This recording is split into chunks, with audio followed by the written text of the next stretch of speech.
It's International Women's Day. Until I was listening to the radio this morning, I didn't actually realise. And the reason I didn't realise is because our house has been obsessed with the Kids and World Book Day over the last couple of days. And there's kind of irony in that International Women's Day was missed in our house initially because of the kids.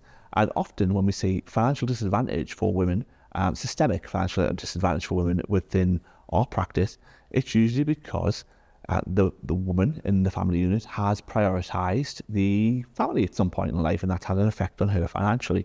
Now, I think that's improving as men take more of a role in the family, but for the older generation, there is an issue there. And one of the most common issues I thought I would highlight today is something that you can do something about a lot of the time.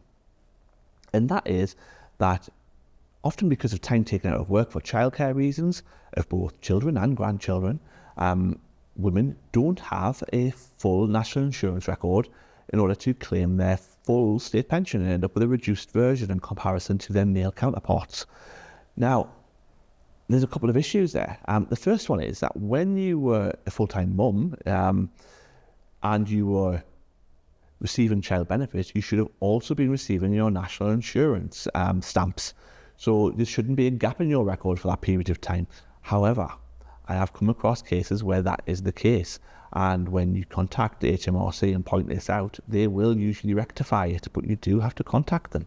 Now, to find out what your national insurance record is, and if there's any gaps, you can go onto the government website and register, and it will tell you how many gaps you've got, how many more years you need to get a full state pension. Another thing you can do is if you are providing childcare to grandchildren currently, you can claim national insurance credits to help boost your state pension, as long as you haven't already started claiming the state pension while you're providing that childcare. You and your son or daughter simply need to go to the HMRC's website, fill out some forms. Basically, your son or daughter confirms the level of childcare you're providing, you confirm your level of childcare you're providing, and the government will credit you with national insurance stamps, to use the old phrase, for the period of time you're providing this childcare, which can help to significantly boost your state pension. Now, a lot of people knock the state pension, say that it's not worth anything, and it's to certain political advantage for some people to do so, but I would completely dispute that. It's an extremely valuable asset to everybody in the UK, and if you want to know a little bit more how it's worth, then perhaps watch this video here.